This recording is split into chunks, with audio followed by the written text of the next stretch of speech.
কিয়ামতের দিনে আপনাকে মুনাফিকদের কাতারে খাড়া করাতে বাধ্য করবে। আর যখনই তারা কোনো অঙ্গীকার করে তাদেরই মধ্য হতে একটি দল তা ভঙ্গ করে দেয়। বনী ইসরাইল 2 বার অঙ্গীকার ভঙ্গ করেছে। আমার অঙ্গীকার পূরণ করো, তোমাদের অঙ্গীকার পূরণ করা হবে। বাইরের শত্রুদের সাথে একত্রিত হয়ে মদিনার মুসলমানদের উপরে হামলা করলো। অঙ্গীকার ভঙ্গ করার কঠিন শাস্তি বর্ণনা করা হয়েছে। যে ব্যক্তির মাঝে 4টি স্বভাব পাওয়া যাবে সে খাঁটি মুনাফিক। আসসালামু আলাইকুম ওয়া রাহমাতুল্লাহি ওয়া বারাকাতুহু। আলহামদুলিল্লাহ, মাওলানা সোহেল রাজা কাদরি তিনি আমাদের মাঝে উপস্থিত হয়েছেন। ইনশাআল্লাহ তাআলা আমরা ওয়াদা পূরণ এবং ওয়াদা খেলাফি এটা নিয়ে আজকে আমরা কিছু ইম্পর্টেন্ট কথা বলবো কোরআন হাদিসের আলোকে। প্রথমে তো মাস্ট ওয়েলকাম জানাচ্ছি স্টুডিওতে। আল্লাহ তাআলা হায়াতের মধ্যে ইলমের মধ্যে যেন বরকত দান করেন, আমিন। শুকরিয়া আপনার হুজুর দাওয়াত দেওয়ার জন্য। মাশাআল্লাহ, হুজুর স্নেহ করে দাওয়াত দিয়েছেন, সেই পরিপ্রেক্ষিতে এখানে বসা। প্রথমে বলতে চাই যে আল্লাহ সুবহানাহু ওয়া তাআলা পবিত্র কোরআন কারীমের অসংখ্য আয়াতের মধ্যে এই অঙ্গীকার সম্পর্কে ইরশাদ করেছেন। যেমন আল্লাহ সুবহানাহু ওয়া তাআলা পবিত্র কোরআনে বলেছেন, বিসমিল্লাহির রহমানির রহিম, আওয়াকুল্লামা আহাদু আহদান নাবাদাহু ফারিকুম মিনহুম বাল আকসারুহুম লা ইউমিনুন। আর যখনই তারা কোনো অঙ্গীকার করে তাদেরই মধ্য হতে একটি দল তা ভঙ্গ করে দেয়, বরং তাদের মধ্য হতে অধিকাংশ ঈমান রাখে না। এই আয়াতের প্রেক্ষাপট যদি দেখি তাহলে সেটি ছিল বনী ইসরাইল। বনী ইসরাইল 2 বার অঙ্গীকার ভঙ্গ করেছে। একবার আল্লাহ তাআলার সাথে অঙ্গীকার করেছিল, সেটি ভঙ্গ করেছে। আরেকবার নবী করিম রউফ রহিম সাল্লাল্লাহু আলাইহি ওয়াসাল্লামের সাথে অঙ্গীকার করেছিল, সেটিও ভঙ্গ করেছে। যেমন আল্লাহ সুবহানাহু ওয়া তাআলা তাদের সাথে অঙ্গীকার করেছিলেন তাওরাতের মধ্যে, যখন আমার প্রিয় হাবিব রাসূল আরবি সাল্লাল্লাহু আলাইহি ওয়াসাল্লাম আগমন করবেন পৃথিবীতে, তখন তোমরা তার উপরে ঈমান আনবে, তাকে বিশ্বাস করবে। এতে কি হবে? আমি আল্লাহ তাআলা তোমাদের পদমর্যাদা উন্নতি করব। তারা সেই সময় ঐক্যমত্য পোষণ করেছিল, কিন্তু যখন নবী করিম সাল্লাল্লাহু আলাইহি ওয়াসাল্লামের আগমন ঘটল তখন তারা এই অঙ্গীকার ভুলে বসলো এবং তাদেরই একটি দল সেই অঙ্গীকার ভঙ্গ করলো এবং তারা রাসূলুল্লাহ সাল্লাল্লাহু আলাইহি ওয়াসাল্লামের উপরে ঈমান আনা থেকে বঞ্চিত হয়ে গেল। আল্লাহ তাআলা এই কারণেই বলেছিলেন যে আউফু বিআহদি উফি বিআহদিকুম, আমার অঙ্গীকার পূরণ করো, তোমাদের অঙ্গীকার পূরণ করা হবে। তো সুতরাং তারা যেহেতু অঙ্গীকার পূরণ করে নাই, এজন্য তাদেরও অঙ্গীকার পূরণ করা হয়নি। দ্বিতীয়বার রাসূল করিম সাল্লাল্লাহু আলাইহি ওয়াসাল্লামের সাথে অঙ্গীকার হয়েছিল।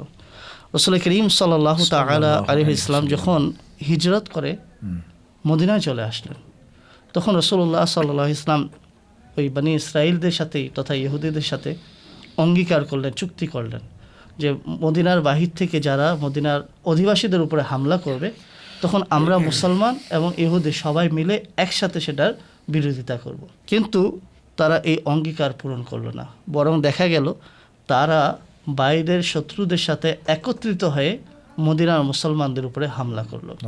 তো 2 বার তারা অঙ্গীকার ভঙ্গ। তো এই বিষয়টিকে আল্লাহ সুবহানাহু ওয়া তাআলা এইভাবে নাজিল করলেন যে আওয়াকুল্লামা আহাদু আহদান নাবাদাহু ফারিকুম মিনহুম, যখনই তারা অঙ্গীকার করে তাদের মধ্য হতে একটি দল সেই অঙ্গীকার ভঙ্গ করে, বরং তারা ঈমান রাখে না, অর্থাৎ তারা তাওরাতের উপরে ঈমান রাখে না। যদি তারা তাওরাতের উপরে ঈমান রাখত তাহলে তাদের দ্বারা অঙ্গীকার ভঙ্গ করা সম্ভব হতো না, কেননা তাওরাতের মধ্যে অঙ্গীকার ভঙ্গ করার কঠিন শাস্তি বর্ণনা করা হয়েছে। এই বিষয়টি এই আয়াতের ভাবার্থ থেকে আমরা বুঝতে পারি। এছাড়াও রাসূল করিম সাল্লাল্লাহু তাআলা আলাইহি ওয়াসাল্লাম ইরশাদ করেন, যে ব্যক্তির মাঝে 4টি স্বভাব পাওয়া যাবে সে খাঁটি মুনাফিক। আর যদি তন্মধ্য হতে একটি আলামত পাওয়া যায় তাহলে তার মধ্যে নিফাকের একটি আলামত আছে, যতক্ষণ পর্যন্ত সে সেই আলামতটি ছেড়ে না দেয়। তো রাসূলুল্লাহ সাল্লাল্লাহু আলাইহি ওয়াসাল্লাম অন্য রিওয়ায়াতের মধ্যে সেগুলো বয়ান করেছেন যে কি কি। তার মধ্যে হতে একটি হলো মুনাফিকের আলামত, যে সে যখন অঙ্গীকার করে অঙ্গীকার ভঙ্গ করে। হ্যাঁ, আসলে নবী করিম আলাইহিস সালাতু ওয়াস সালাম উনি তার পুরো লাইফে কখনো ওয়াদা খেলাফ করেননি, এবং ওয়াদা খেলাফ করাটাকে হুজুর করিম আলাইহিস সালাতু ওয়াস সালাম সবচেয়ে বেশি অপছন্দ করতেন। ইরশাদ করলেন, আল মুমিনু ইযা ওয়াদা ওয়াফা, মুমিন, প্রকৃত মুমিন সেই ব্যক্তি যে ওয়াদা করলে ওয়াদা খেলাফি করে না। এরপরে ইরশাদ করলেন, আলামাতুল মুনাফিকি আরবাআতুন, মুনাফিকের আলামত 4টি, এর মধ্যে একটা আছে ইযা ওয়াদা খালাফা, যখন সে ওয়াদা করে তো ওয়াদা খেলাফি করে। হুজুর করিম আলাইহিস সালাতু ওয়াস সালাম তো আমাদেরকে মানে কমপ্লিট আদর্শবান একজন মুমিন বানাতে চাচ্ছেন। এই জন্য একজন আদর্শবান মুমিনের জন্য সবচেয়ে ইম্পর্টেন্ট হচ্ছে সে যেন ওয়াদা খেলাফি না করে। আজকে দুর্ভাগ্যের বিষয় হচ্ছে যে আমরা দেখতেছি বক্তারা জি অ্যাডভান্স নিয়ে নিচ্ছে, কিন্তু তার সাথে তার কন্ট্যাক্ট হচ্ছে ফর এক্সাম্পল 50,000 60,000 কন্ট্যাক্ট হচ্ছে। এখন কেউ যদি তার চেয়ে বেশি টাকা তাকে অফার করে যে 50,000 হচ্ছে, আমি আপনাকে 80,000 দিব, তো আগেরটা অ্যাডভান্স নিয়ে ওই ওয়াদা খেলাফি করে দ্বিতীয়টাতে চলে যাচ্ছে। নাউযুবিল্লাহি মিন যালিক।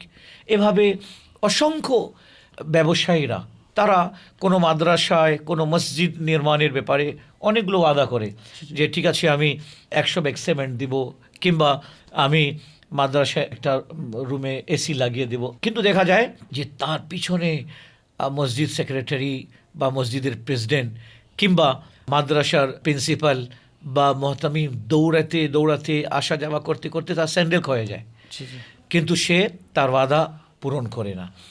তো মনে রাখবেন যে আপনার এই আচরণটা কিয়ামতের দিনে আপনাকে মুনাফিকদের কাতারে খাড়া করাতে বাধ্য করবে, জি। কারণ আপনি ওয়াদা খেলাফি করতেছেন। তো ইনশাআল্লাহ তাআলা আল্লাহ সুবহানাহু ওয়া তাআলার দরবারে আমরা এটাই ফরিয়াদ করব যে আল্লাহ আমরা যেন ওয়াদা ভঙ্গ না করি, অঙ্গীকার ভঙ্গ না করি। এবং আজানের দোয়ার মধ্যেই আছে আল্লাহ তাআলার হাবিব আলাইহিস সালাতু ওয়াস সালাম তার রব্বুল আলামিনের ব্যাপারে বলছেন ইন্নাকা লা তুখলিফুল মিআদ, ইয়া আল্লাহ তুমি ওয়াদা ভঙ্গ করো না। তো আল্লাহ তাআলা তো ওয়াদা ভঙ্গ করার তার প্রশ্নই উঠে না।